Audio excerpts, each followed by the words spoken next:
Hello friends, आज हमारे लिए नेहरूवियन स्पेशल्स के लिए एक बहुत ही अच्छा दिन है कि जाने माने कॉलमिस्ट और सैटायरिस्ट उर्विश कोठारी जी हमारे साथ हैं, जो सरदार पटेल के लेगेसी, रेलेवेंस और उनके जुड़े हुए मिथ के बारे में हमसे चर्चा करेंगे।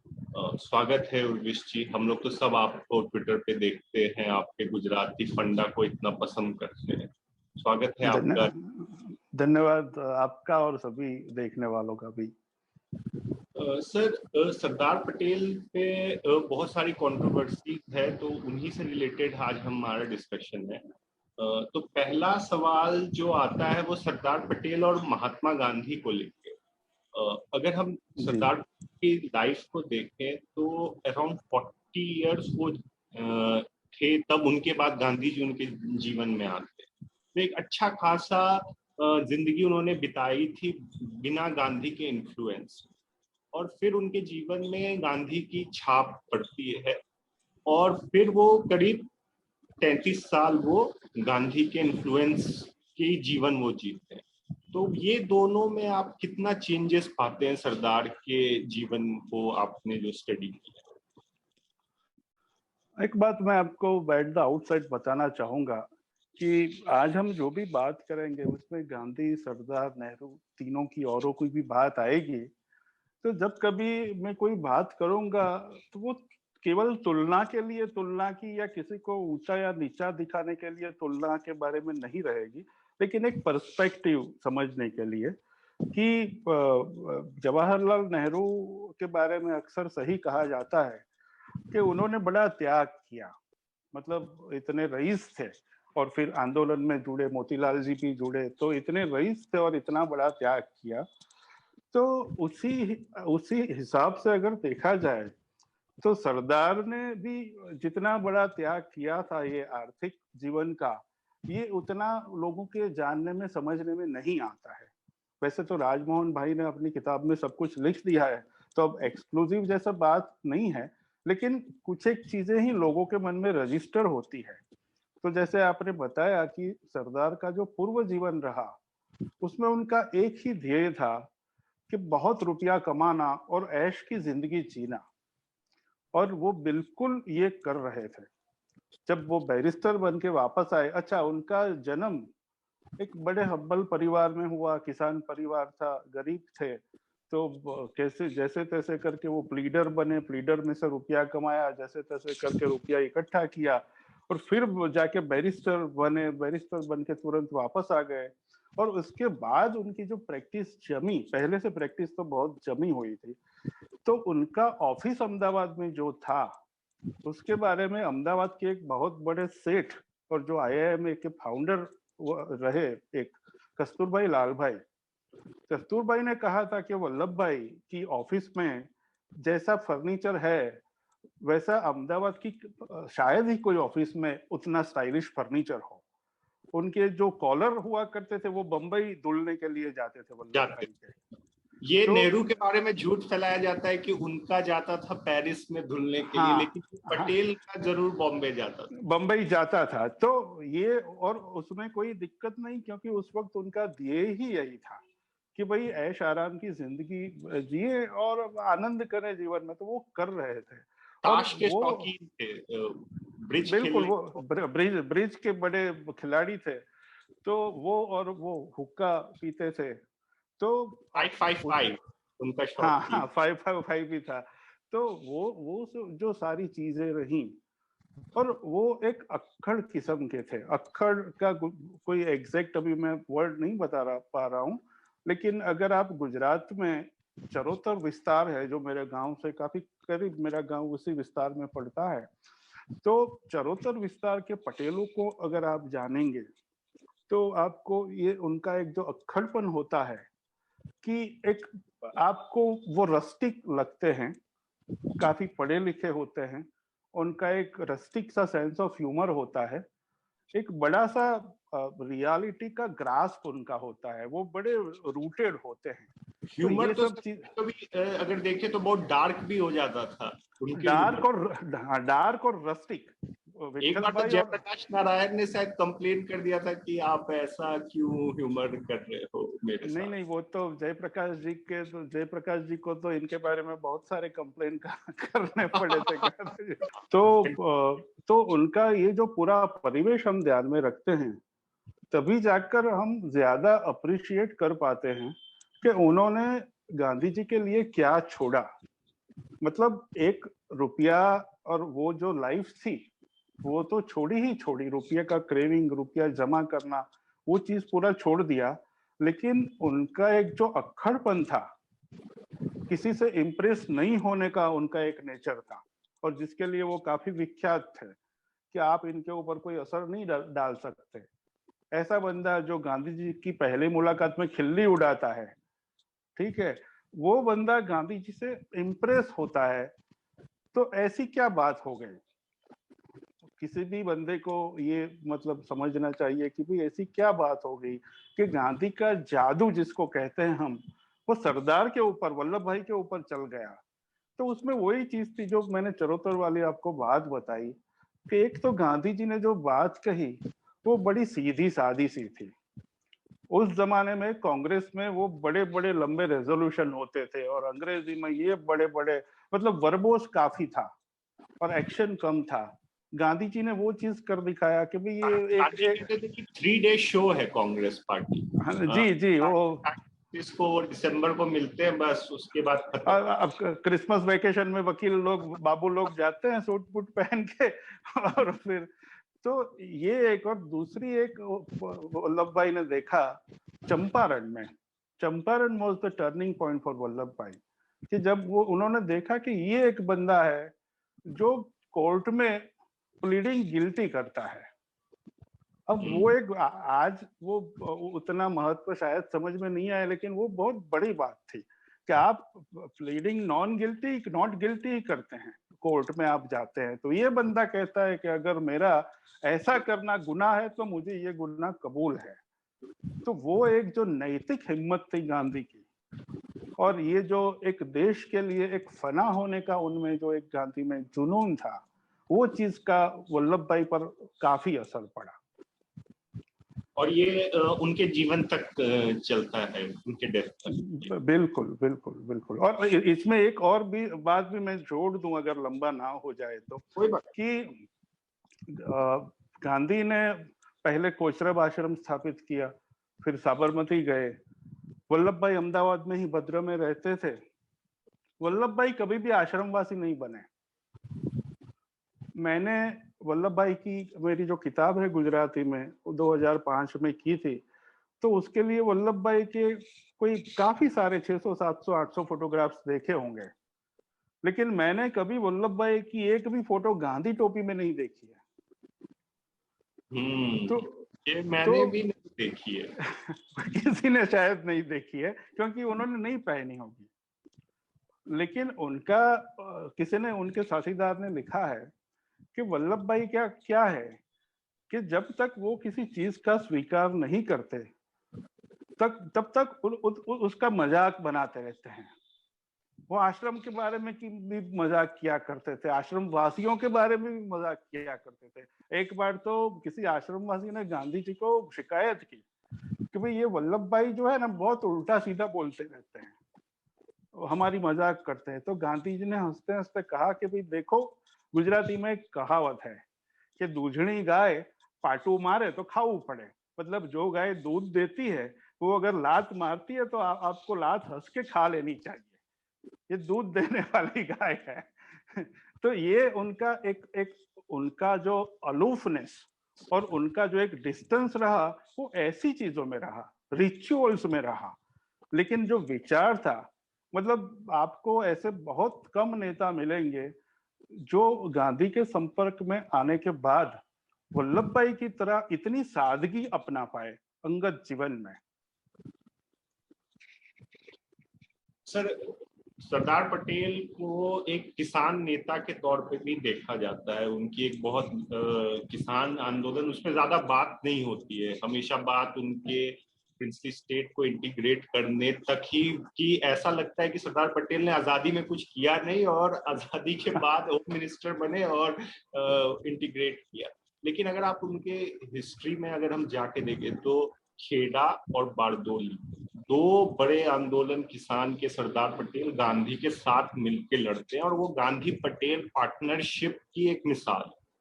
और हम उसमें देख पाते हैं कि वो सिर्फ किसानों के हक में सरदार पटेल रहते। तो आप उनको एक किसान लीडर जिसकी ज्यादा बात नहीं होती उसकी पे आप सरदार पटेल को इंडियन पॉलिटिकल हिस्ट्री में किस जगह पे देखते हैं?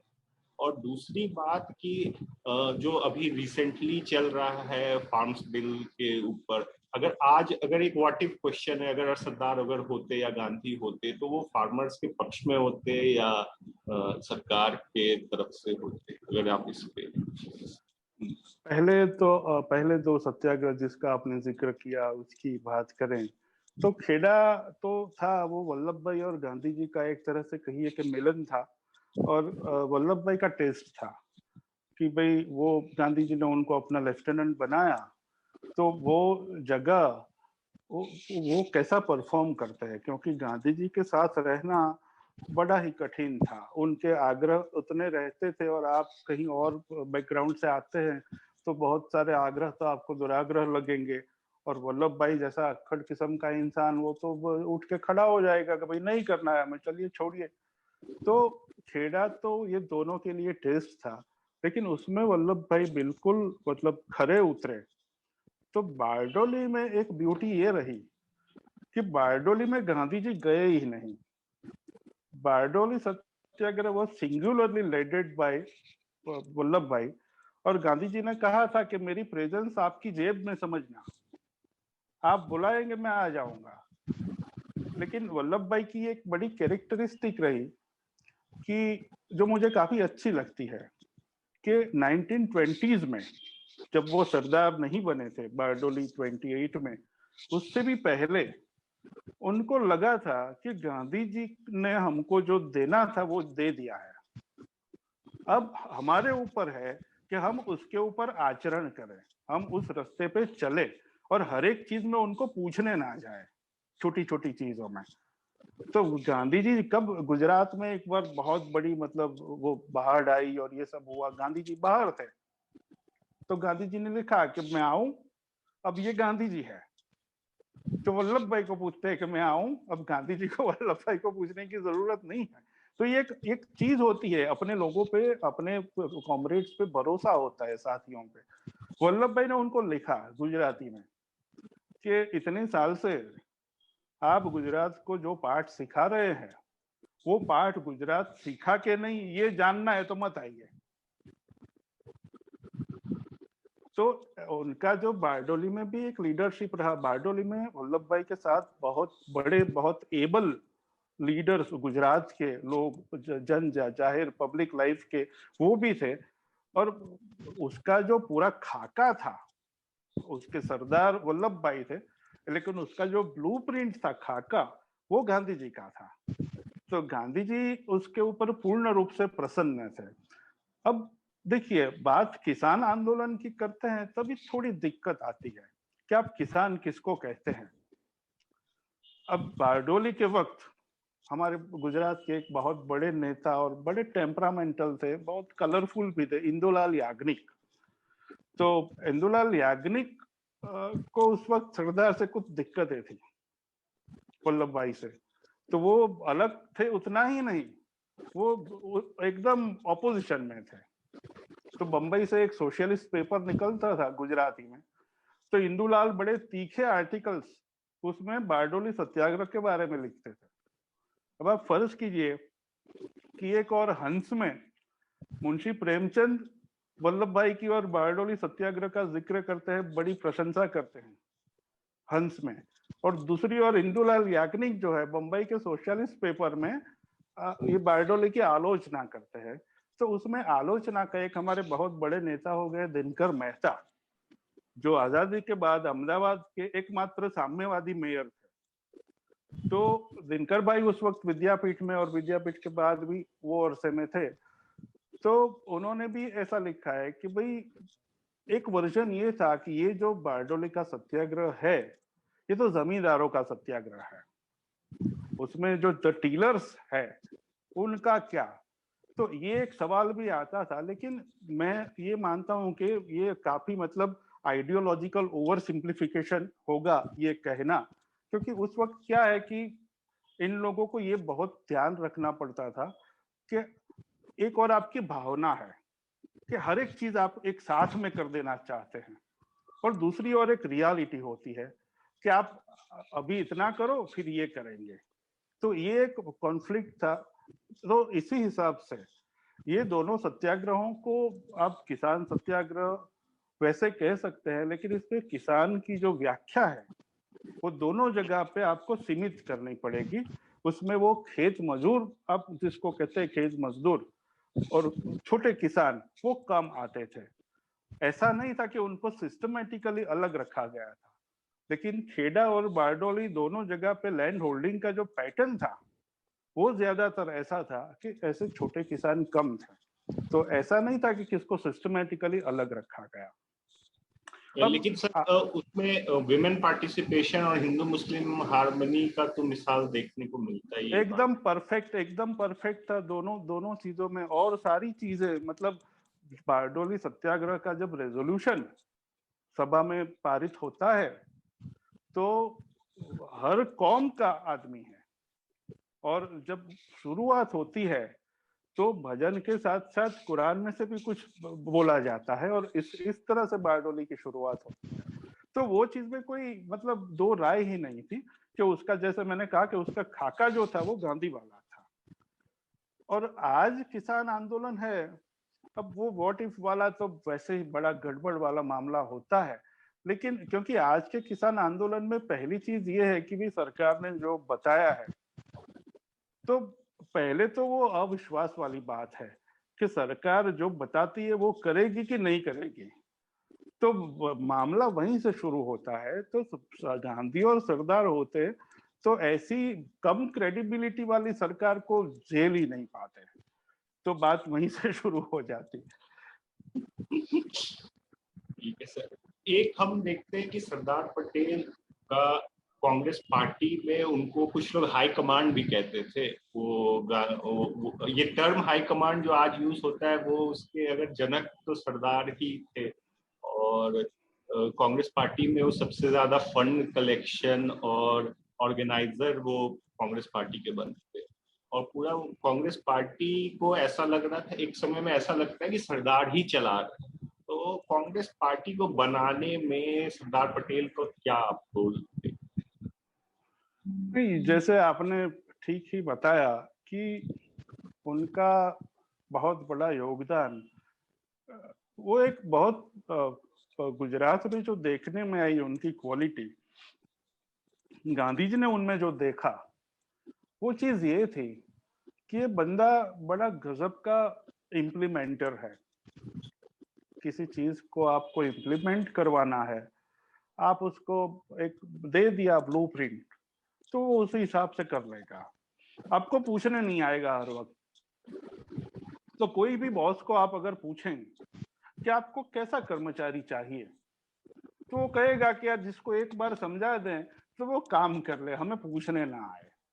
दूसरी चीज ये थी कि कुछ एक डूज एंड डोंट्स रहा करते थे, तो उसमें भी वो काफी हद तक थे। हर एक बार देखिए, एक बात ये है कि सरदार गांधी नहीं थे, गांधी गांधी थे, जवाहरलाल जवाहरलाल थे, वल्लभ भाई थे, और तीनों को एक दूसरे के जैसा होने का कोई मतलब भी नहीं बनता है, तीनों अलग थे। तो सरदार में वो कांग्रेस के ऊपर उनका होल्ड बहुत ही कंप्लीट रहा, धीरे धीरे करके वो बढ़ा। पहले ये गुजरात कांग्रेस में बात थी 20s तक, फिर आगे जाके, और खास करके जब वो पहली बार हम वो चुनाव प्रोविंशियल आए लेट 30s में, तो उस वक्त किसको टिकट देना है किसको टिकट नहीं देना है ये सब सरदार तय करते थे, और उनका एक लॉजिक होता था। कोई बंदे ने कहलवाया कि भाई आप मुझे टिकट नहीं देंगे तो मैं तो आत्महत्या कर लूंगा, तो सरदार ने उसको कहलवाया कि भैया बोलो आपकी आत्महत्या के लिए क्या सामान चाहिए, मैं आपको भेज दूं, कर लो। He was not the one जिसको आप कहे कि मैं आत्महत्या कर लूंगा तो वो दौड़ा चलाएगा। उसको मालूम है कि आत्महत्या करने वाले पहले से कहते नहीं है। तो फिर अब चुनाव लड़ने के लिए फंड चाहिए। तो 30s में 40s में भी जब चुनाव लड़े गए तो सरदार फंड इकट्ठा करते थे। अब फंड इकट्ठा करने में भी इंदुलाल ने ही लिखा है, बहुत इंटरेस्टिंग, कि पहले 20s में अहमदाबाद में वल्लभ भाई हुआ करते थे, तो इंदुलाल ने लिखा है कि पहले के जमाने में, अब देखिए अहमदाबाद की एक प्रतिष्ठा रही है कि वहां के सेठ लोग हैं तो काफी पैसे वाले, लेकिन आप उनसे पैसा निकलवा नहीं सकते। तो ऐसी एक अहमदाबाद की पुरानी प्रतिष्ठा थी उस जमाने में। इंदुलाल ने लिखा है कि पहले किसी को अगर सेठ के पास रुपया लेना है तो वो बंदा 7 बार सेठ के बंगले पे जाएगा, उसके जूते घिस जाएंगे, तब जाकर सेठ रुपया देगा। और वल्लभ भाई आए तो उन्होंने दूसरा चलन शुरू किया। वो कांग्रेस ऑफिस पे बैठे हैं, गप्पे लड़ा रहे हैं, किसी के साथ मजाक कर रहे हैं, किसी को धमका रहे हैं, सेठ लोग वहां पर आते हैं सामने से और रुपया देके जाते हैं। तो ये वल्लभ भाई का स्टाइल था। अब आप फर्ज कीजिए कि उस वक्त उनके पास कोई पॉलिटिकल पावर तो थी नहीं, ईडी सीबीआई तो थे नहीं कि जिसको इनके पीछे छोड़ देते सेठों के पीछे, लेकिन एक मॉरल पावर भी होता है कि भाई आप अहमदाबाद में है, गांधी जी अहमदाबाद में है, वल्लभ भाई अहमदाबाद में है, और देश के लिए पैसा चाहिए ना। आखिरकार देने वाले को मालूम है कि वल्लभ भाई अपनी जेब में नहीं डालता है, वल्लभ भाई पैसा किसके लिए आखिरकार लेता है, तो भाई कांग्रेस के लिए, कांग्रेस को जिताने के लिए। तो 40s में जब चुनाव हुए तो इन्होंने इनके ऊपर कुछ आरोप भी हुए कि ये पैसे के पीछे पड़ गए हैं वगैरह। तो गांधी जी ने उनको लिखा, गांधी जी ने उनको गुजराती में लिखा कि आप पैसे को लेके बहुत नाचना मत।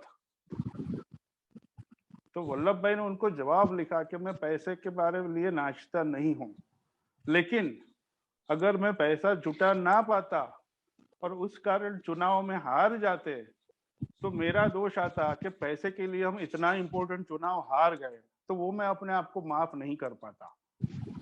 तो उस वक्त उनका ऐसा रवैया था कि भाई देखिए आप, वो कहते थे कि भाई गांधी जी महात्मा है, मैं महात्मा नहीं हूं, मुझे काम करना है। तो ही मेंट नो डिसरिस्पेक्ट। उनका कहने का मतलब ये नहीं था कि गांधी जी को काम नहीं करना है। भाई गांधी जी एक अलग लेवल पे ऑपरेट करते हैं, मैं अलग लेवल पे करता हूँ।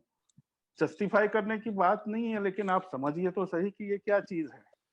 तो उनका कांग्रेस के संगठन पर एकदम, वो खरे और नरीमान वगैरह के बारे में जो कुछ भी हुआ, जिस तरह से उनको निष्कासित किया गया, तो वो एक चीज थी कि भाई उनका एक रुतबा था। और दोनों चीजों में, दोनों जो एपिसोड्स हुए, गांधी भी इंटरवीन हुए थे, and he was satisfied with the judiciousness of the decision. तो जब होता है, नारायण भास्कर खड़े तो बाद में हिंदू महासभा चाहते हैं और बहुत क्रिटिकल जी। तो जब होता है तब हाई हैंडेड लगता है, हो भी सकता है, लेकिन जब उसकी वैलिडिटी आप देखने जाओ, आप उसको जरा ध्यान से गौर से देखो, तभी लगता है कि the decision made was right and in good faith. अब जिसके लिए लिया गया है उसको तो यार ऐसा नहीं लगेगा। सर अब एक नेहरू से रिलेटेड सवाल है कि जवाहरलाल नेहरू और सरदार पटेल के रिलेशनशिप को लेके बहुत ही ज्यादा डिबेट है, और ये डिबेट पिछले कुछ साल में और भी ज्यादा बढ़ गया है। तो आप उन दोनों के रिलेशनशिप को किस तरीके से देखते हैं कि क्या एग्रीमेंट्स थे, क्या डिसएग्रीमेंट्स थे दोनों के बीच में, और क्या म्यूचुअल रिस्पेक्ट था कि नहीं था? क्या सरदार पटेल को बहुत टॉर्चर किया जाता था? ये भी एक किसी ने कहा कि जो एज ए होम मिनिस्टर उनको बहुत ही टॉर्चर किया जाता था। तो क्या कैसा रिलेशन? सरदार पटेल को कोई टॉर्चर करे, ये बात सरदार पटेल को कोई जानने वाला मान ही नहीं सकता कि कोई सरदार पटेल को टॉर्चर कर सकता है।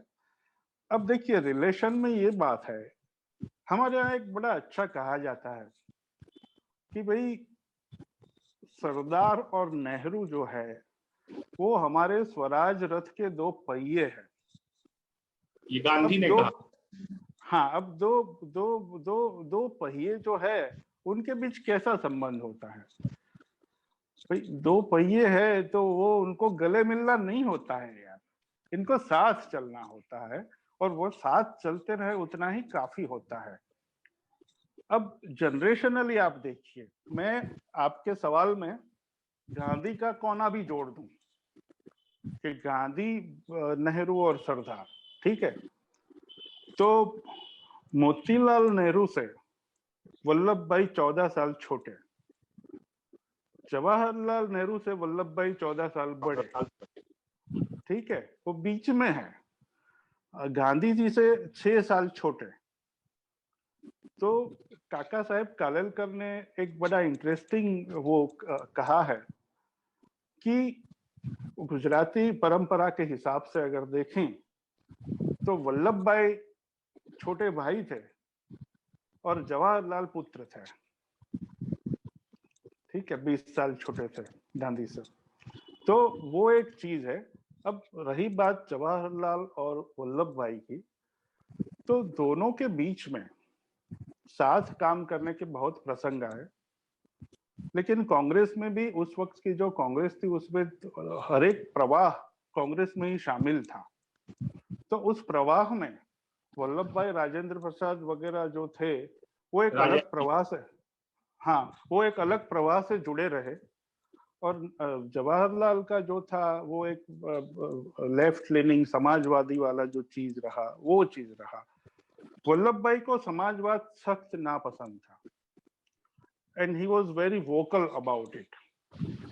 अब उनको समाजवाद नापसंद था, ये जब मैं कहता हूं तो इसका क्या बैकड्रॉप है? मतलब वल्लभ भाई was not into this ideological discussions and debates. मैंने जैसे कहा कि वो काम करने वाला आदमी था कि भाई ये तो क्या काम करना है और वो कैसे करना है। तो उनको हमेशा ये लगता था कि ये जो समाजवादी लोग हैं वो बड़े बड़े ख्याली पुलाव पका लेते हैं, करते कुछ नहीं है।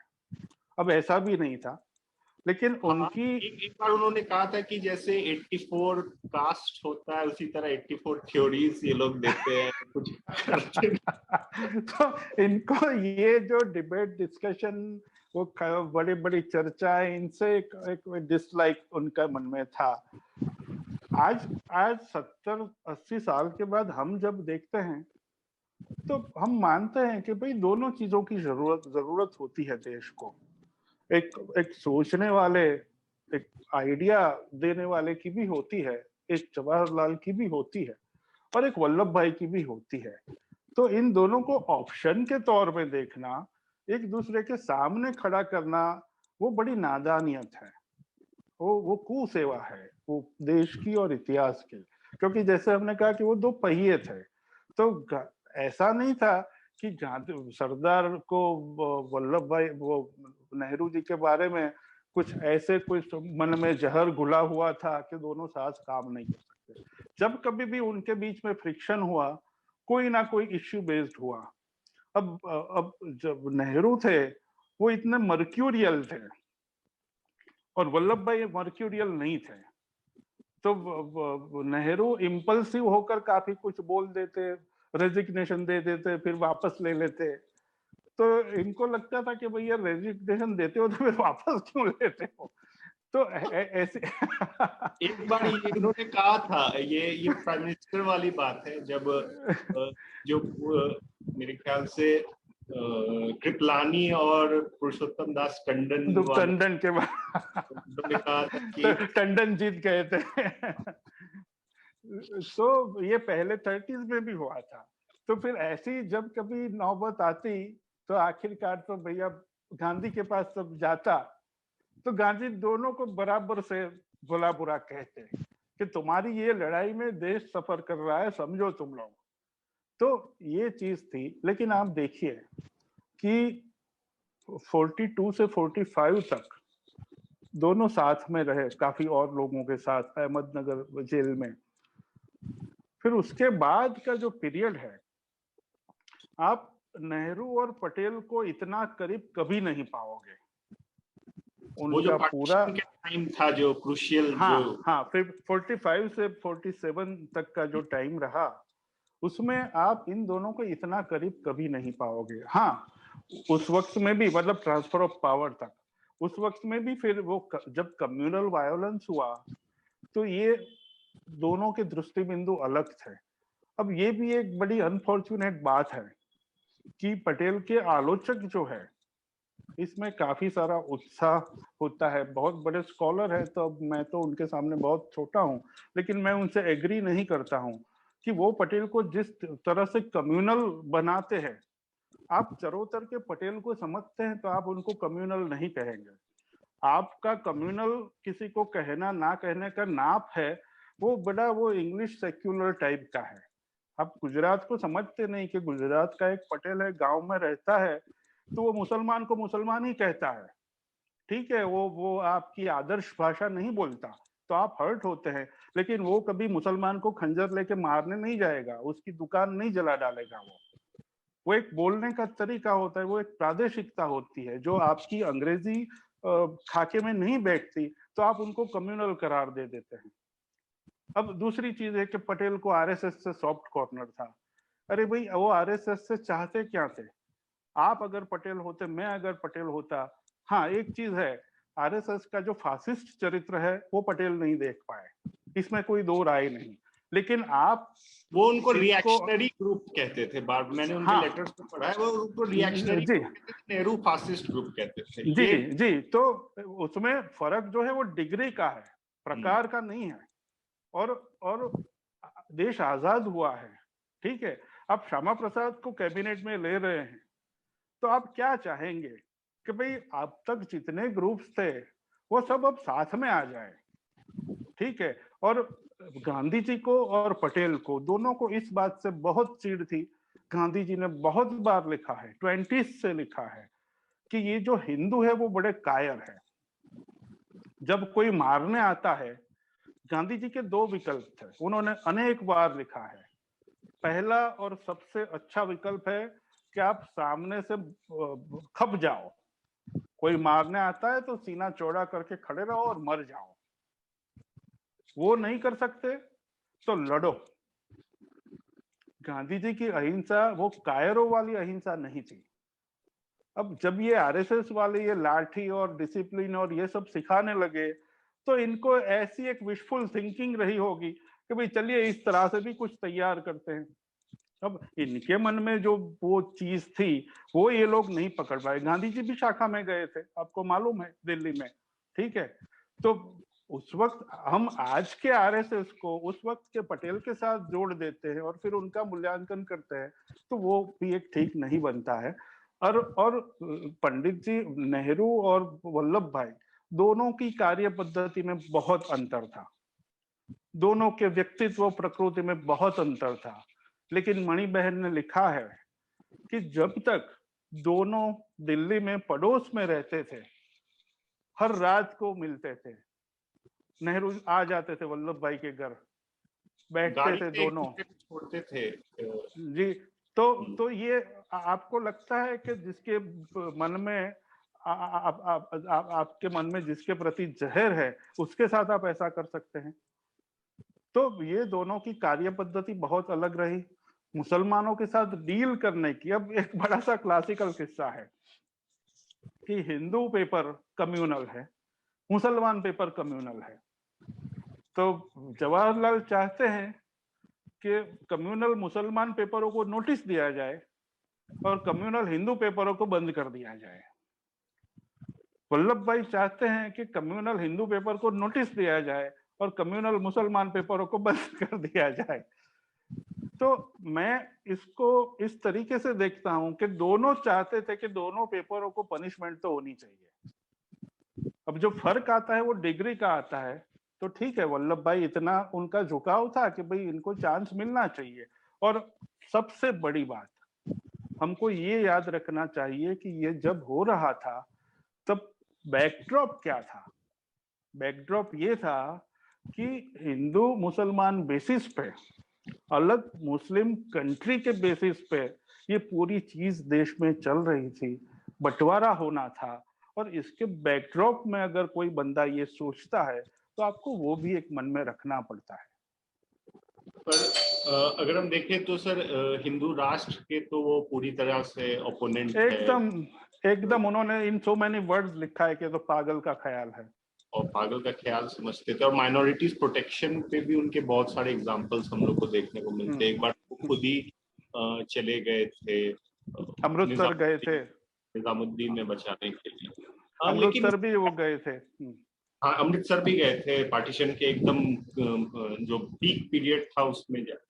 लेकिन सर एक सवाल जो अभी आपके डिस्कशन पे होता है वो है कि सरदार पटेल को एंटी मुस्लिम करार दिया जाता है, जो हमारे डिस्कशन में भी अभी आया है। ऐसा क्या रीजन है कि उनको इतनी आसानी से एंटी मुस्लिम करार दिया जा सकता है? क्योंकि आप अगर उनको लेफ्ट इंटेलेक्चुअल नजरिए से देखें तो ये जो सारी सामग्री जो हमने बताई वो इनको कम्युनल करार दे सकती है, एंटी मुस्लिम। और पिछले 20 साल में आपका अगर पॉलिटिक्स जो है, अब मेरा पॉलिटिक्स नहीं है लेकिन मेरी जो सोच है वो भाजपा के कम्युनलिज्म के खिलाफ है। ठीक है, मैं कांग्रेस का तो कतई प्रशंसक नहीं हूं, लेकिन ये जो भाजपा का कम्युनल पॉलिटिक्स है उसके मैं खिलाफ हूं।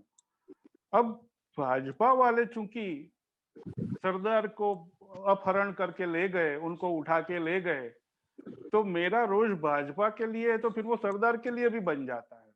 तो मैंने कहा कि सरदार की एक सबसे बड़ी ट्रेजेडी ये रही कि उनके आलोचक जो थे वो भी उनको एंटी मुस्लिम बताते रहे, और उनके ये जो पिछले 20-25 साल में प्रशंसक आए ये भी उनको एंटी मुस्लिम बताते हैं। अब आप गौर कीजिए कि एक ही चीज, और वो दोनों की बात गलत है। वो एंटी मुस्लिम नहीं है लेकिन आलोचक उनको ये कहते हैं, भाजपा वाले उनकी प्रशंसा करते हैं, तो ये भी इसलिए कि वो एंटी मुस्लिम, जबकि वो एंटी मुस्लिम नहीं है। फंडामेंटल अगर कॉन्स्टिट्यूशन में देखें तो जो माइनॉरिटी प्रोटेक्शन के ही वाज द चेयरमैन, जो सारी राइट्स जो आर्टिकल 25 आती है, पूरा आर्टिकल 29 और 30 जिसका पूरा भाजपा आरएसएस विरोध करती है, ये भी सरदार पटेल का ही देन। तो और देखिए क्या है, मैंने जैसे कहा कि आपको 370 भी सरदार पटेल का योगदान है, 370 को भी इम्प्लीमेंट करना। और ये जब हमारे बहादुर लोग बात करते हैं कश्मीर वगैरह की और इसमें नेहरू सरदार को आमने सामने लाते हैं तो भूल जाते हैं कि भाई दोनों शासमी थे। और ये जो हमारे बहादुर लोग हैं ये नहीं कह पाते कि भाई महाराजा हरि सिंह साइन करते तो किसी को ये कुछ करने की नौबत ही नहीं आती।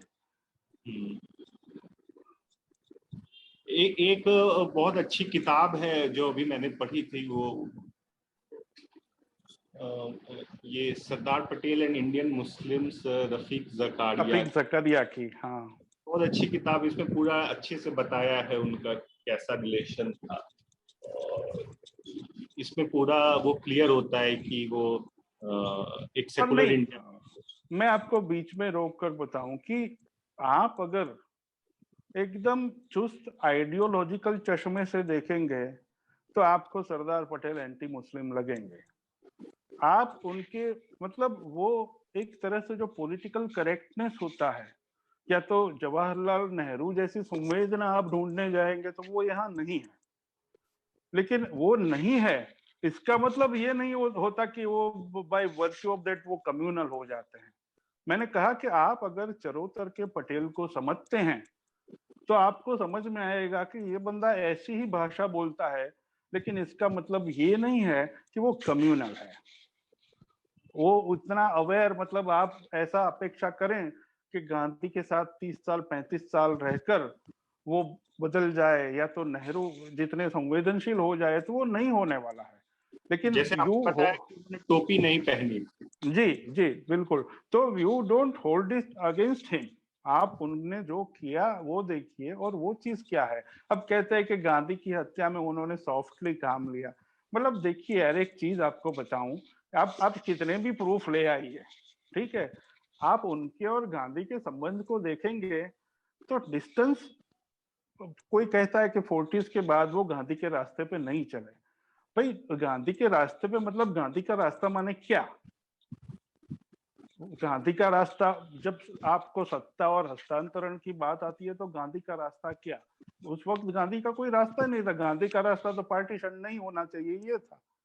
तो उसमें तो नेहरू और वल्लभ भाई दोनों साथ है। तो अब नेहरू गांधी के रास्ते पे चले, वल्लभ भाई नहीं चले, ऐसा तो थोड़ा होता है।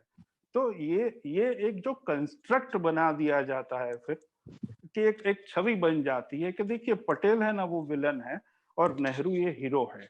और ये छवि बनाने में कांग्रेस की जो शुरुआती वर्ष रहे आजादी के बाद के, उसमें सरदार को जो सिस्टमेटिकली बाईपास किया गया काफी हद तक। अब आप सोचिए, मेरे जैसा बंदा ये सोचता है ये लोग इनका हाईजैकिंग कर कैसे गए?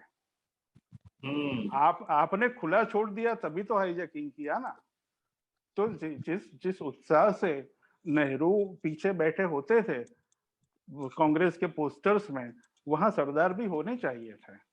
अब देखिए, इसका मतलब ये भी नहीं कि आप सरदार को अन्याय का शोरगुल मचा के इनका एक वाहियात सा बड़ा पुतला खड़ा कर दो। सरदार का बाईपास करना जितना अन्याय है, उससे कई गुना ज्यादा अन्याय उनके पुतले के पीछे 3,000 करोड़ रुपया खर्चना है। जो सरदार को नहीं समझा, सरदार का स नहीं समझा, वो ही ऐसा कर सकता है।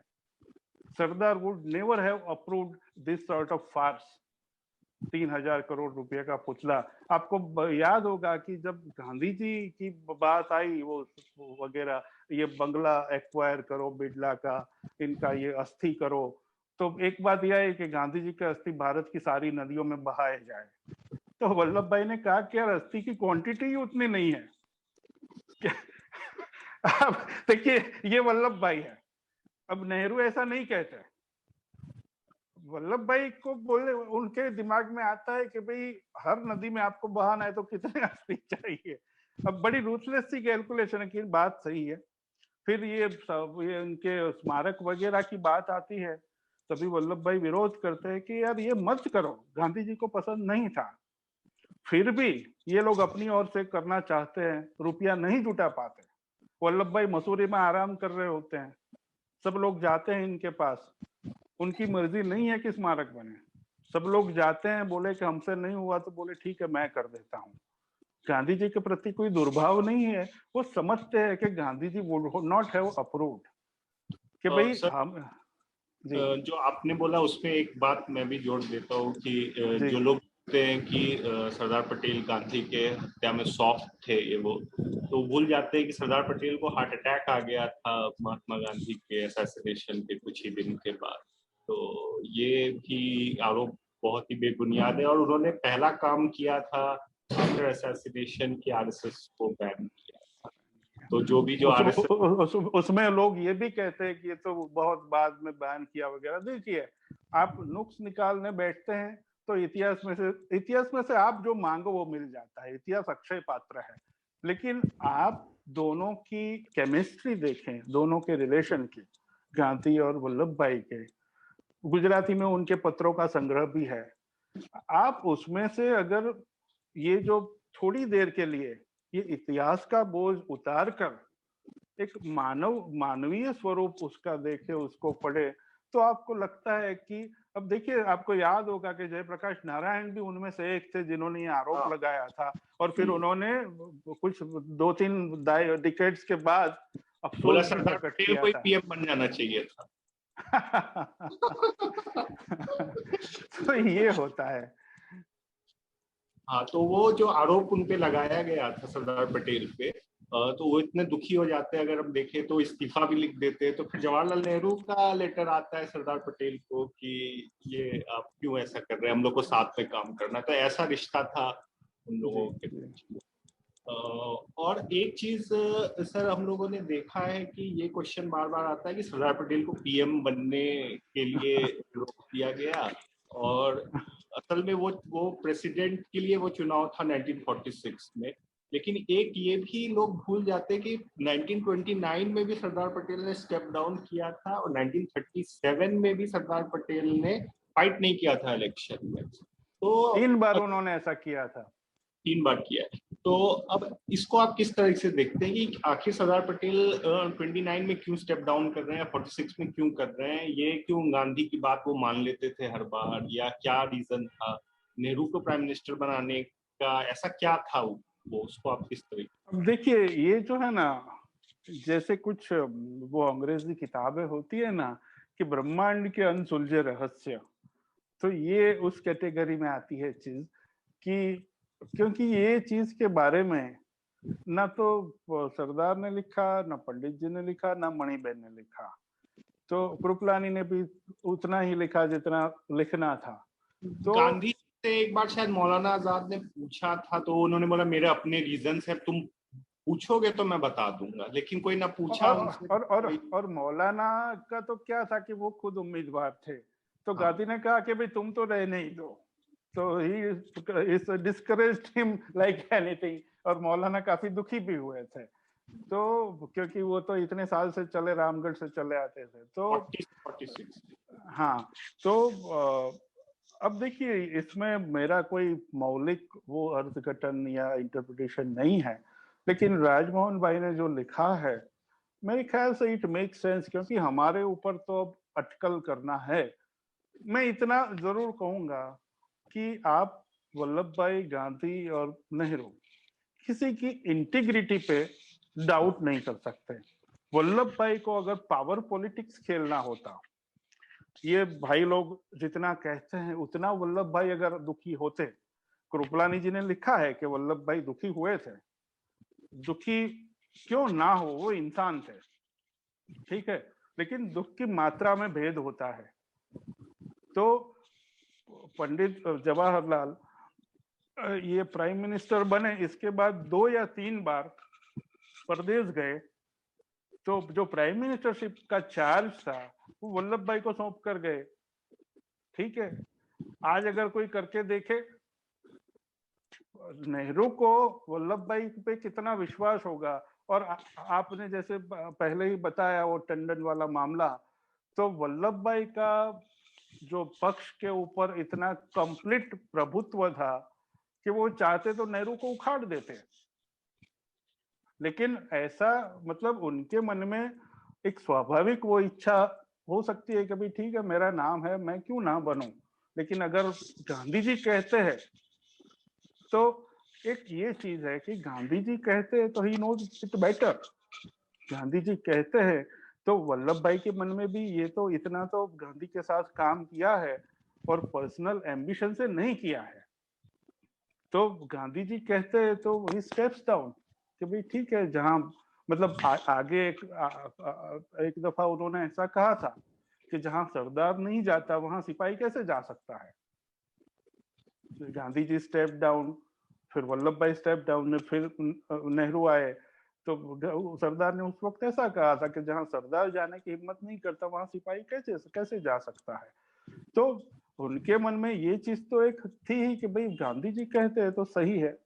और राजमोहन भाई ने बड़े इंटरेस्टिंग लॉजिक 2-3 दिए हैं, जो कि मतलब इट्स वर्थ पॉन्डरिंग। आज हम वो सोच सकते हैं कि भाई देश को दोनों की जरूरत थी, और गांधी जी को शायद लगा हो कि आप वल्लभ भाई को बनाएंगे तो शायद दोनों की सेवाएं देश को ना मिले, नेहरू को बनाए। की बहुत ज्यादा। हाँ, बहुत ज्यादा। उनका हाँ। उनका उनका इंटरनेशनल एक रिकॉग्निशन नेहरू का काफी था। फिर उनका जो अंग्रेजियत वाला एक जो मामला था उस वक्त, तो वो और भी सरदार उसका की सेहत भी सर 45 के बाद अगर देखिए तो बहुत खराब थी। सबसे ज्यादा इम्पोर्टेंट चीज सरदार की सेहत थी, और ये बहुत पहले से बहुत खराब थी। तो मैंने एक बार लिखा था कि हम सरदार को ये आयरन मैन कहते हैं, लोखंडी पुरुष, लेकिन उनकी हेल्थ तो बड़ी खराब थी। और गांधी ने कितनी बार इनको टोका, कितनी बार, वो पर्सनल ख्याल रखते थे सरदार का, और वो सुझाते रहते थे कि तुम ये करो, तुम वो करो।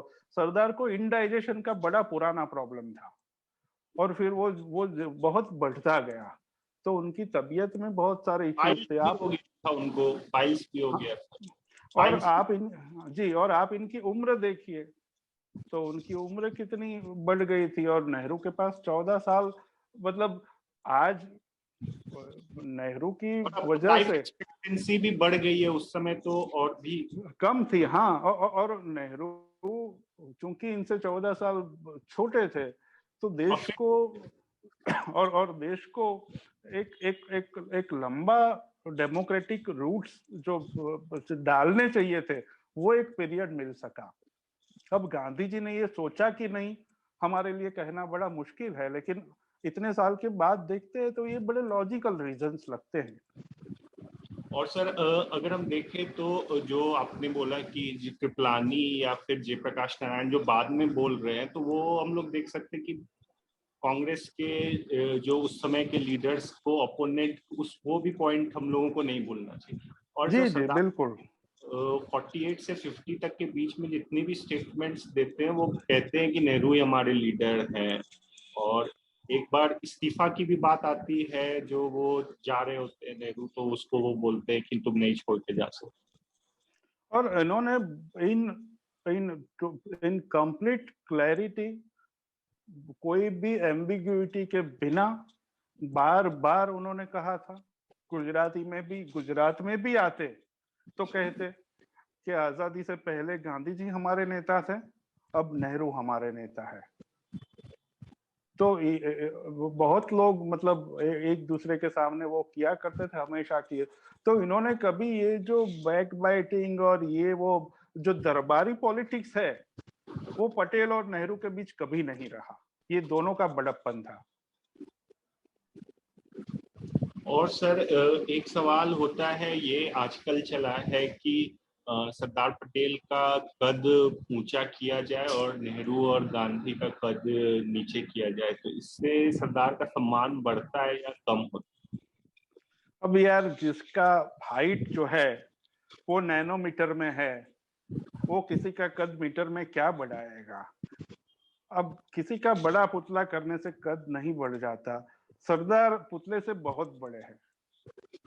सरदार का आप जितना भी चाहे ऊंचा पुतला बना लो, सरदार की हाइट को कभी नहीं छू पाएगा।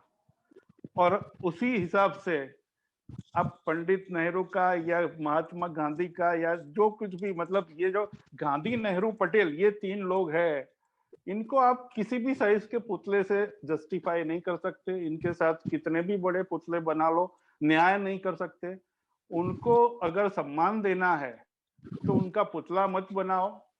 उन्होंने क्या किया है और क्या बात की है, उसमें से थोड़ा बहुत एक आध दो चीज भी हम ले लेते हैं, तो ये कोई पुतला बनाने की, ये पुतला तो क्या है, एक नए किस्म का डिज्नीलैंड है, राष्ट्रवादी डिज्नीलैंड है कि आप आओ और ये देखो वो देखो और हम जय जयकार किसका करो।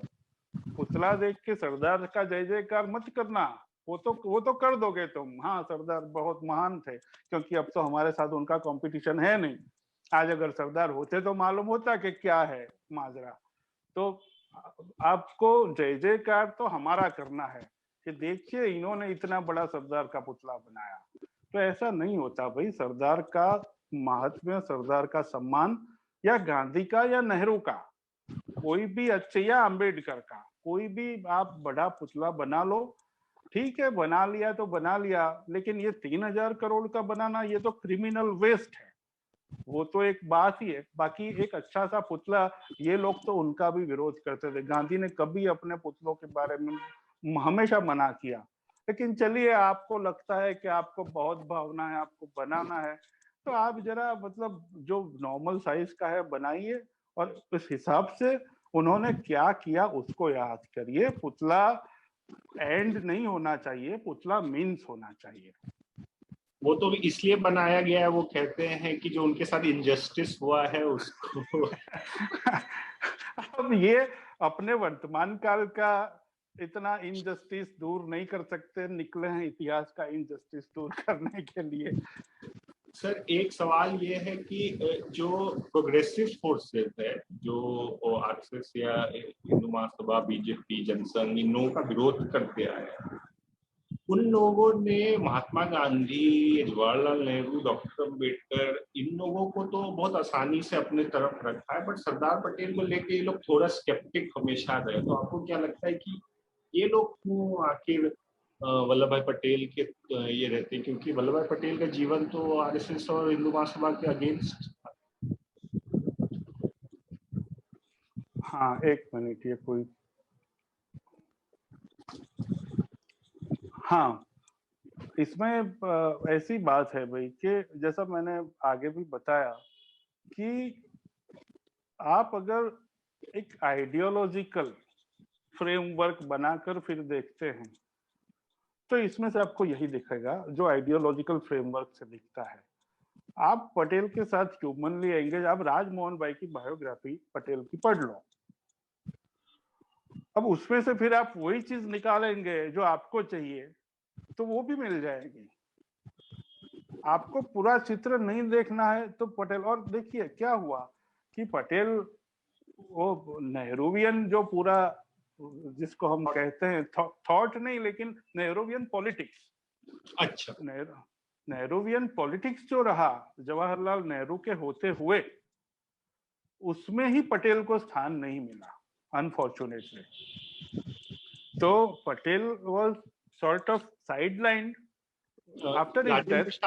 राजेंद्र प्रसाद ने 1959 में लिखा है कि लोग सरदार पटेल को भूलने लगे हैं, तो वहीं से वो प्रोसेस स्टार्ट हो जाता है। जी जी जी। और इसमें जैसे मैंने अर्ज किया कि कांग्रेस का एक बड़ा रोल रहा कि नेहरू के साथ साथ उन्होंने पटेल को स्थान नहीं दिया, और Patel since he was not there तो एक तरह से कोई ऑब्जेक्शन लेने वाला नहीं था। मणिबेन थी, मणिबेन पहले से पॉलिटिक्स में है, लेकिन वो कांग्रेस की बड़ी लॉयल रही क्योंकि वो ऐसा मानती थी कि ये पिताजी का पार्टी है तो ये इनसे अलग नहीं हो सकती। डायाबाई थे सरदार के सन, वो स्वतंत्र पक्षी राजगोपालाचारी, हाँ वो राजगोपालाचारी और वगैरह के साथ रहे तो वो कांग्रेस से हॉस्टाइल हुए। उनमें एक कारण ये भी उन्होंने बताया है कि भाई ये सरदार के कंट्रीब्यूशन को एक तरह से इंक्लूड नहीं किया जाता था। तो खैर वो बातों में अतिशयोक्ति हो और सकती, दाया भाई में भी कुछ रिलेशन में कुछ इश्यूज थे ना पॉलिटिक्स को नहीं उसमें बेसिकली दोनों बहुत अलग थे। अच्छा, डाया भाई थे वो बिजनेस लाइक थे और मणिबेन थी वो फादर्स डॉटर थी। तो मणिबेन की पूरी जिंदगी ही सरदार की छांव में और सरदार के जाने के बाद उनके नक्शे कदम पे और एक सादगी की जिंदगी में, कोई एस्पिरेशंस नहीं। वो पॉलिटिक्स में रही, सांसद बनी 3-4 बार, लेकिन वो कांग्रेस में काफी जुड़ी रही। उनका आपने एक आर्टिकल लिखा था प्रिंट में कि जी दाया भाई और मणिबेन को लेके, तो उनका नेहरू के साथ अच्छा रिलेशन उसमें आर्टिकल में पता चलता है कि उनको राज्यसभा भेज या हाँ हाँ, मतलब अच्छा यानी कि she was not kind of targeted, लेकिन it was not about Maniben, it should have been about Patel कि भाई वल्लभ भाई को आप कितना कांग्रेस की जो शीर्ष स्थान है और आप पुराने लोगों को याद करते हैं, या तो साथी नेहरू जी थे तब तो साथी थे वो, तो उनको जिस तरह से याद किया जाना चाहिए। तो आपका जो मूल सवाल था कि ये जो अब लोग हैं ये इनको क्यों दिक्कत होती है पटेल को स्वीकार करने में, तो उस वक्त से ही पटेल की एक छवि लेफ्ट सर्कल्स में ऐसी बननी शुरू हो गई, क्योंकि वो समाजवाद के तो विरोधी थे ही, बड़े बड़े एक्सप्लिसिट विरोधी थे। क्यों विरोधी थे, क्या विरोधी थे, ऐसे तो मतलब आप तो विरोधी हो गए तो विरोधी हो गए। तो उनकी जो क्या कार्य पद्धति रही, उन्होंने क्या कार्य किया, उसका एक एप्रिशिएट। और फिर ये पिछले 3 साल लेके मैं कई बार मैंने हमारे गुजराती मित्रों को बताया, कई बार बोलना भी हुआ कि अहमदनगर जेल में सरदार ने एक खत में लिखा है वहां से मणिबेन को शायद, कि अब जीवन कार्य पूरा हो गया है और अब भगवान ऊपर बुला ले तो कोई दिक्कत नहीं है। मैं अक्सर सोचता हूँ कि वल्लभ भाई 45 से पहले चले गए होते तो ये लोग शायद याद करते कि भी नहीं वल्लभ भाई को, क्योंकि इनके लिए तो वल्लभ भाई 45 से बाद वाले ही है। हमारे लिए तो वल्लभ भाई की शुरुआत 1915-16 से हो जाती है। तो ये 15-16 से 45 तक के वल्लभ भाई कहाँ गए? और वो बस उन्होंने सिर्फ पॉलिटिक्स ही किया, सिर्फ फंड ही लिया, सिर्फ चुनाव ही लड़े। मतलब ये भी काफी अन्यायकारी दृष्टि बिंदु है उनको नापने का। जो हमारे कई सारे मित्र जिन्होंने आप प्रोग्रेसिव कहा, ये लोग ये ट्रैप में कई बार आते हैं। और एक समग्र आकलन जो है, अब मैं ये नहीं करता कि वल्लभ भाई दिव्य पुरुष है, मैंने पहले ही कहा कि उनकी काफी सारी मर्यादाएं रही, बोलने की रही, सोचने की रही, लेकिन आप उनको डिसमिस कर दें कम्युनल बताकर या तो आरएसएस का सिंथेसाइजर बताकर, तो you are doing great disservice to the man and the history. RSS से ही मेरा अगला सवाल है कि आरएसएस आखिर सरदार पटेल को क्यों अप्रोप्रिएट कर लेता है इतना आसान से, या सरदार पटेल को लेके हमेशा से उन लोगों का ये था कि नेहरू विलेन है, सरदार इज द हीरो, ये इन लोगों की हमेशा से रही है। तो आप इसको कैसे देखते हैं कि सरदार मुझे लगता है एक बेसिक सा फर्क कि आरएसएस नेहरू के लिए अस्पृश्य था, सरदार आरएसएस को अस्पृश्य नहीं मानते थे। ये एक बेसिक फर्क था। तो जैसे हमने आगे बताया कि वो फासिस्ट और आपने जो लफ्ज किया रिएक्शनरी, जी, तो ये एक बेसिक फर्क था कि आरएसएस को लगता था कि it can approach Patel, it can, वो अपना साइड वहां पर रख सकते हैं, जबकि नेहरू के पास वो विंडो उनके लिए नहीं थे। तो ये आकलन में बेशक आप कह सकते हैं, मैं भी कह सकता हूँ कि भाई Patel could not see that कि आरएसएस वाले का मूल वो चीज क्या है। लेकिन इसके पीछे का कारण भी मैंने आपको बताया कि एक जो ये सशक्तिकरण वाली बात थी, तो उनको ये गलत तरीके से लगा, लेकिन उनको लगा कि शायद ये संभावना इसमें हो सकती है। जो आरएसएस पे जो बैन हटता है, तो नेहरू और पटेल दोनों इसके फेवर में होते हैं कि बैन हट जाना चाहिए, और उसका वो लोग रीजन बता, उसके बाद वो लोग कंडीशंस भी देते हैं कि कंडीशंस देते हैं। हाँ, तो आजकल ये भी एक र्यूमर चलता है कि वो कोई कंडीशन वगैरह नहीं था, ये तो ऐसे ही था, वो क्या था अरे भाई, मैं आपको बताऊं कि मैं 2006 के अरसे में हमारे यहाँ दिव्य भास्कर करके एक अखबार है, यहाँ पर मैं लिख रहा था। तो मैंने एक पीस लिखा कि भाई ये बैन किया था और फिर ये कंडीशनल उसको हटाया गया। तो हमारे यहाँ के अहमदाबाद के एक बड़े सीनियर आरएसएस वाले लीडर ने खत लिखा अखबार में कि ऐसा कोई ये बकवास बात है, कोई कंडीशन वंडीशन नहीं था।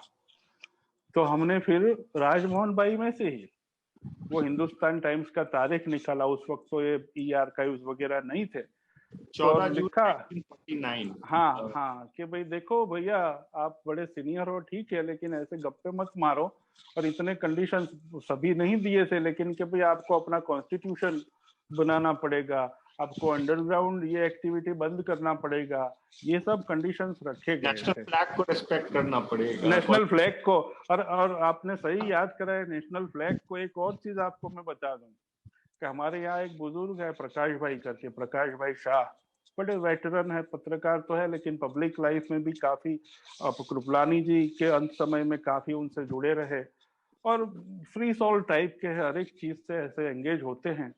तो इमरजेंसी में सबसे लंबे जो लोग जेल में गए हमारे यहाँ, उनमें से एक प्रकाश भाई थे।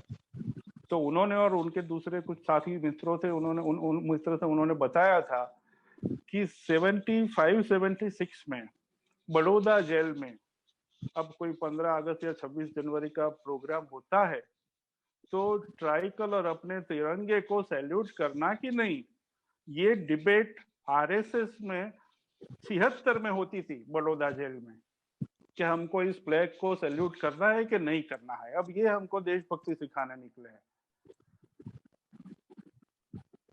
और सरदार पटेल का जो इन्होंने मद्रास में एक स्पीच दिया था कि हिंदू राष्ट्र जो बनाना चाह रहे हो आरएसएस, वो तुम पे पूरा कार्रवाई किया जाएगा, और जो भी इस देश में मुसलमानों को अपना नहीं समझ रहा है तो ये ऐसा नहीं हो सकता, वो लोग अब यहीं रहेंगे, हमारे भाई बहन है, वो पूरा उनका एक स्पीच भी है आरएसएस की।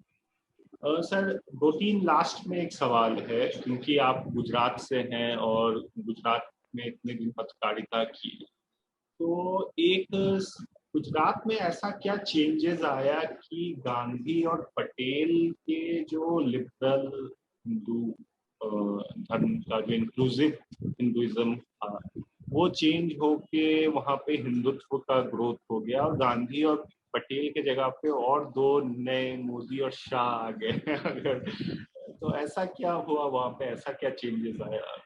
अब देखिए, ये तो एक बड़ी शर्मनाक बात है, लेकिन ये मैं कहूंगा और एक कि एक चीज और क्वेश्चन में ही ऐड करके कि गुजरात उस तरीके से पार्टीशन में अफेक्ट नहीं हुआ था जैसे पंजाब या बंगाल में हो रहा है, तो वहां पे एक कम्युनल टेंशन भी था, बट गुजरात में तो वैसा उस तरीके का नहीं था माहौल। फिर क्यों वहां पे ऐसा हुआ? आपकी स्टडी से आप बता सकते? नहीं, इसमें it was not about partition. Gujarat में, सौराष्ट्र में, इवन अहमदाबाद में भी बहुत सारे सिंध से आए थे लोग, तो इस तरह से इम्पैक्ट था, लेकिन वो चीज नहीं था। It didn't change the communal fabric of society. वो जो है अहमदाबाद में तो एक हमेशा से एक कम्युनल तनाव का एक सिलसिला रहा है अहमदाबाद में। और गुजरात में उस वक्त हम याद रख लें कि गुजरात और सौराष्ट्र अलग अलग थे आजादी से पहले, और काफी अरसे तक भी वो अलग रहे। तो गुजरात माने आज हम जिसको नॉर्थ, साउथ और सेंट्रल गुजरात कहते हैं, वही है। कच्छ और सौराष्ट्र उस वक्त नहीं थे, आई मीन अलग थे। तो गुजरात के कॉम्प्लेक्शन में ये एक चीज रही, कम्युनल वायोलेंस, कम्युनल दंगे वगैरह रहे। गांधी जी वॉज एक तरह से कहिए कि एबेरेशन या तो एक्सेप्शन, कि वो आए और उन्होंने काफी सारा माहौल बदलने का कोशिश किया। लेकिन एक चीज ये भी ध्यान में रखना चाहिए कि 1930 के बाद गांधी गुजरात में नहीं रहे। दांडी कूच के वक्त उन्होंने गुजरात छोड़ा, तो फिर 2 3 4 साल जेल में इधर उधर हरिजन यात्रा में गए और फिर वर्धा जाके बस गए। तो गुजरात से उनका नाता तो खैर रहा। आप गुजरात को गांधी का गुजरात ही कहते थे एक अरसे पहले तक, लेकिन वो जो इम्पैक्ट था, तो इसमें ऐसा हुआ कि जुगतराम दवे करके एक हमारे बहुत बड़े गांधीवादी हुए, रचनात्मक कार्यकर थे। तो जुगतराम भाई ने उस वक्त लिखा था कि भाई, कुछ लोग सरदार को इसलिए बड़ा मानते हैं उस वक्त, हाँ, इसलिए बड़ा मानते हैं क्योंकि वो उनके ऐसा मानने वाले को लगता है कि सरदार गांधी से स्वतंत्र है, सरदार गांधी का कहा नहीं मानते हैं, इसलिए वो सरदार को बड़ा मानते हैं। तो गुजरात में एक परसेप्शन उस वक्त से ऐसा चला। जुगतराम ने ये लिखा था कि ये कितना गलत परसेप्शन है कि सरदार गांधी के रास्ते पे नहीं चलते। लेकिन उस वक्त गुजरात में सरदार के ऐसे ऐसे प्रशंसक पैदा हो गए थे जो सरदार की इसलिए प्रशंसा करते थे क्योंकि इनके हिसाब से वो गांधी से अलग थे। तो ये एक परंपरा सी थी। और दूसरी चीज ये बताऊं कि एंटी कांग्रेस पॉलिटिक्स गुजरात में बड़े बड़े, जैसे मैंने इंदुलाल याग्निक की बात कही, दूसरे एक हमारे भाई काका करके बहुत रिस्पेक्टेड, जिन्होंने वल्लभ विद्यानगर देश का पहला एजुकेशन सिटी बनाया, और सीवी रामन से लेके हुज हु यहाँ पर आ गए, विश्वेश्वरैया आ गए और बोले कि यार आप हमारे यहाँ होते तो कितना बड़ा काम होता। ऐसे लोग एंटी कांग्रेस पॉलिटिक्स से जुड़े रहे। तो एंटी कांग्रेसिज्म का आपको मैं बड़ी इंटरेस्टिंग उस आर्टिकल में मैंने लिखा था कि मणि बहन सरदार की जन्मभूमि की कंस्टिट्यूएंसी में से हार गई थी because she was from Congress. तो ये एक चीज भी गुजरात के राजकारण में एक रही हमेशा से, एंटी कांग्रेसिज्म। और एंटी कांग्रेसिज्म के साथ साथ सबसे पहले भयानक दंगे कम्युनल जो हुए वो 1969 में हुए, गांधी के शताब्दी वर्ष में। तो वो भी काफी शर्मनाक थे और उस वक्त कांग्रेस का राज था। खान तो अब्दुल गफ्फार खान आए हुए थे, जी, अब्दुल गफ्फार खान बड़े दुखी हो गए थे वो। तो वो सिलसिला एक हमेशा से रहा है। लेकिन 1980 के दशक के अंत भाग से ये जो राम मंदिर को लेकर के एक तथाकथित आंदोलन चलाया गया और जो नए सिरे से पूरी सोसाइटी का पोलराइजेशन शुरू हुआ, उसमें तकनीक भी बदल गई, उसकी तीव्रता भी बदल गई, उसका व्याप भी बदल गया। और वो प्रक्रिया धीरे धीरे करके शुरू हुई। तो उसने 2002 में मतलब कि आप फर्ज कीजिए करीब 10-15 सालों में अपना वो पूरा रंग दिखा दिया।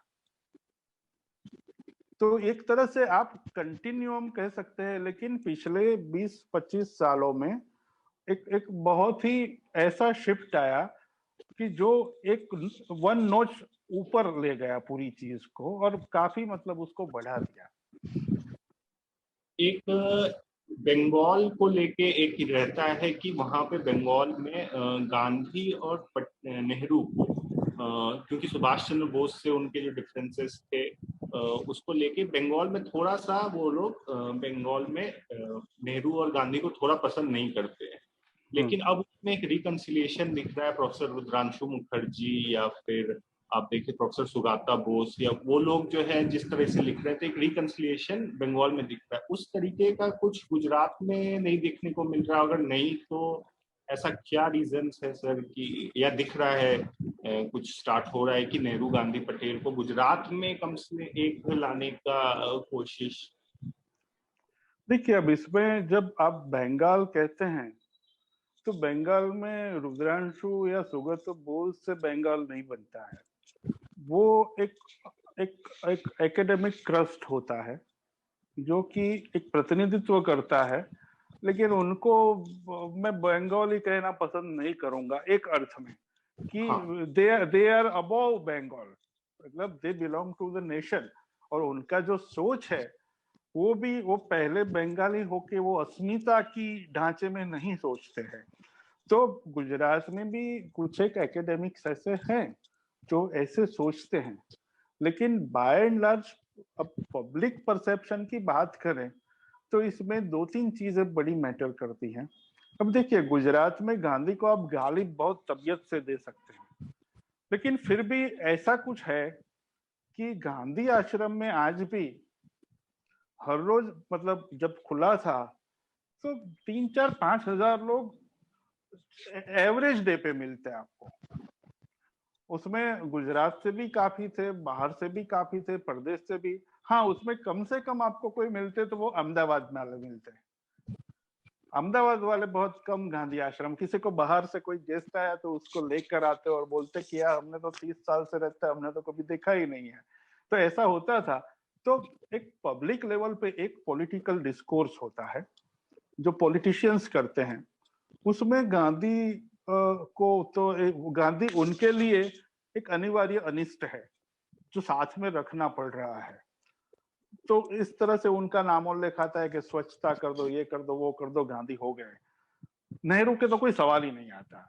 मतलब नेहरू के बारे में हाँ आपको अगर कुछ करना है, और क्योंकि अब देखिए 25 साल माने 1-2 जनरेशन हो जाती हैं। तो हमारे यहाँ तकरीबन 90 के आसपास से बीजेपी की सरकार चल रही है। तो इसमें पब्लिक डिस्कोर्स में, यानी कि पॉलिटिकल डिस्कोर्स, न्यूज़पेपर्स में जो लिखने वाले होते हैं वो न्यूज़पेपर्स में लिखने वाले होते हैं, उनको भी अपना धंधा होता है। काफी सारे लोगों को सरकार की गुड बुक में रहना है या तो कुछ लाभ लेना है वगैरह वगैरह। तो वो हमेशा से इतना, मतलब क्या कहते हैं, हिस्टोरिकल रिस्पॉन्सिबिलिटी के साथ नहीं लिखते। और दूसरी ओर ये जो हिंदुत्व की, राजकीय हिंदुत्व की विचारधारा है, वो लोग अपना काम बड़ी कंसिस्टेंसी से कर रहे हैं। तो ये अपना कर नहीं रहे और ये बड़ी कंसिस्टेंसी से कर रहे हैं। तो गुजरात में भी ऐसा कोई गांधी या तो नेहरू को लेके, इवन सरदार को लेके मैं कहता हूँ, अब भी जो सरदार को लेके जो पॉपुलर राइटर्स लिखते हैं वो तो ऐसा ही लिखते हैं कि जो नरेंद्र भाई को अच्छा लगे या तो उनकी वो चीज स्कीम ऑफ थिंग्स है उसमें बैठे। तो ये मैं गुजरात में तो नहीं देख रहा हूँ। बंगाल में मैं बहुत, मुझे प्रसन्नता होगी अगर बंगाल में लोग भी, रुद्रांशु और इनको मैं बंगाली नहीं गिनता इस हिसाब से, लेकिन आम बंगाली अगर वो पूरा राष्ट्रीय परिप्रेक्ष्य में कि भाई सुभाष अपना, भाई यार सुभाष आपका नहीं, सुभाष हमारे भी है। हम ऐसा नहीं कहते कि वल्लभ भाई को हमारे है कि गांधी जी हमारे, यार ये लोग बहुत बड़े हैं, वो देश के हो जाते हैं। हाँ, एक चीज है, मुझे उनकी कुछ चीजें ज्यादा समझ में आती है क्योंकि एक प्रादेशिकता होती है। तो ऐसे हो सकता है कि सुभाष की कुछ चीजें मैं ना समझ पाऊं, एक बंगाली ज्यादा समझ पाए, लेकिन कोई बोले कि सुभाष बंगाल, तो ऐसा नहीं होता, ये एक दूसरे किस्म का अन्याय हो जाता है। और सर लास्ट सवाल यही है मेरा कि अगर सरदार पटेल को जानना है, समझना है, तो कौन सी किताबें आप पढ़ सकते हैं या कैसे आप उनको जान सकते हैं, क्योंकि इतना मिथ और र्यूमर तो फैला गया है सरदार पटेल पर। अगर नेहरू के बारे में झूठ फैलाया जाता है तो उसके साथ में सरदार के बारे में भी वो झूठ है, वो दोनों बिल्कुल बिल्कुल। मेरे तो ख्याल से आपको लंबी या बड़ी या मोटी लगे, फिर भी आपको राजमोहन भाई की किताब तो इट इज अ मस्ट। उतने उससे ज्यादा अच्छी किताब सरदार के बारे में कोई, उतनी एग्जॉस्टिव है, उतनी रिसर्च बेस्ड है और इतने अच्छे से लिखी गई है ये किताब पटेल हाँ लाइफ। जी, पटेल लाइफ। तो उसका हिंदी में अनुवाद हुआ है कि नहीं मुझे मालूम नहीं है, गुजराती में तो हुआ है। अच्छा, तो ये हाँ, ये एक बढ़िया नवजीवन ने किताब, छापा हाँ नवजीवन ने छापा है, और गुजराती में भी बहुत अच्छा सा अनुवाद इसका हुआ है। तो ये यही मैं तो आज तो बाकी और बहुत किसी को और ज्यादा दिलचस्पी है तो दुर्गादास के वॉल्यूम्स है सरदार के पत्र व्यवहार के, जो दुर्गादास ने संकलित किए थे, 8 या 10 वॉल्यूम्स है। अगर 10 वॉल्यूम्स में नहीं जाना है तो शंकर जो सरदार के सचिव थे, उन्होंने 10 में से 2 वॉल्यूम्स बनाए हैं कंपाइल करके, तो वो भी है। तो उसमें भी वो भी आप पढ़ सकते हैं, वो ब्लू ब्लू वाले। ये मेरे पास ग्रीन वाले। अच्छा अच्छा अच्छा, ठीक है, मेरे पास वो गुजराती में वो ब्लू वाले हैं, पर वही है, बराबर है।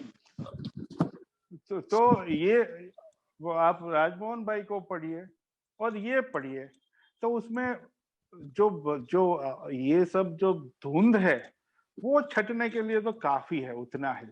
फिर तो आप आर्टिकल्स वगैरह भी पढ़ेंगे और अपने हिसाब से आप सरदार के बारे में कुछ तय कर पाए। कोई आर्टिकल पढ़ेंगे तो उसमें लिखने वाले का स्लांट होगा, पॉजिटिव या नेगेटिव, तो वो है कि नहीं, वो क्या है, वो जानने के लिए भी थोड़े से जिज्ञासु जो भी सुनने वाले, इनसे मेरी रिक्वेस्ट है कि वो राजमोहन भाई की किताब जरूर पढ़ें। वो बहुत अच्छी, बहुत बढ़िया किताब है और बहुत एग्जॉस्टिव है। तो उसमें कई चीजों का एनालिसिस नहीं दिया है, उन्होंने पूरा डेटा दे दिया है, एनालिसिस अब आप कर लो। तो ये बहुत जरूरी होता है। और एक चीज आखिर में मैं आपको अपने संवाद, हिंदुत्व वाले संवाद के बारे में बताना चाहता हूँ, जो कि मैंने किताब लिखी 2005 में, उसके बाद मेरे जानने में आई। हमारे बहुत बड़े साहित्यकार हो गए, कवि हो गए, राज्यसभा के सभ्य थे उमाशंकर जोशी। उमाशंकर जोशी संस्कृति नामक एक मैगजीन चलाते थे गुजराती में। तो संस्कृति में वो छोटी छोटी नोट्स भी लिखा करते थे, वो बहुत मतलब ब्रिलियंट आदमी थे। तो संस्कृति, सरदार की डेथ जनवरी 1950 में, दिसंबर 1950 में हुई, 15 ठीक है। दिसंबर। और जनवरी के संस्कृति के अंक, जनवरी 1951 के संस्कृति के इश्यू में उमाशंकर जोशी ने एक छोटी सी नोट लिखी है। मैं चाहता हूँ कि ये नोट से हम ये हमारी कन्वर्सेशन, बातचीत का समापन करें। यस। उमाशंकर जोशी ने लिखा है कि अभी अभी समाचार आए हैं, जनवरी 1951 में उन्होंने लिखा है, अभी अभी समाचार आए हैं कि पूना में हिंदू महासभा का अधिवेशन संपन्न हुआ और उस अधिवेशन में सरदार पटेल के मृत्यु के ऊपर शोक प्रस्ताव रखा गया, लेकिन बहुत चर्चा के बाद वो शोक प्रस्ताव पारित ना हो सका। सरदार पटेल की मृत्यु का शोक प्रस्ताव हिंदू महासभा की बैठक में पारित ना हो सका। उमाशंकर जोशी ने लिखा है कि सरदार पटेल मुस्लिम विरोधी या तो ये हिंदुत्व वाले नहीं थे। इसका इससे बड़ा कौन सा सबूत चाहिए आपको कि हिंदू महासभा को वो उतने हिंदू नहीं लगते कि जिनकी मृत्यु पर शोक प्रकट किया जाए। थैंक यू सर, आपने नेहरूवियन को समय दिया। आपको आशा करता हूँ सर कि आपको ये अच्छा लगेगा। रिक्वेस्ट है एक कि आप जाते जाते अगर आप बोल सके कि हमारा एक प्लेटफॉर्म है जिसमें हम सारे फ्रीडम फाइटर्स की बात करते हैं, तो अगर आप अपने इतने चाहने वालों से रिकमेंड कर दें कि इस पेज को फॉलो करें या लाइक। बिल्कुल बिल्कुल, ये मैं लिखूंगा भी और अभी यहाँ भी कहता हूँ कि भाई देखिए, इनको तो आनंद आया होगा, आपको आएगा कि नहीं ये तो आप कहें, आप जाने, लेकिन मुझे बड़ा आनंद आया कि कुछ ऐसी बातें करने का जिसमें कोई सतही सवाल ना हो, कोई बात को आप जहाँ खुलकर पेश कर सके, जहाँ सोच विचार हो सके, सोच विचार की गुंजाइश हो, और आपके ऊपर कुछ थोपा ना जाए, आपको बताया जाए और आप सोचें। तो आजकल ये नेहरूवियन और इनके जैसे प्लेटफॉर्म्स की बहुत सारी कमी भी है, बहुत सारी जरूरत भी है। तो मैं बहुत शुक्रिया तो अदा करता हूं और आपको बहुत शुभकामनाएं भी देता हूं कि आप अपना अच्छा काम जारी रखिए। Thank you sir.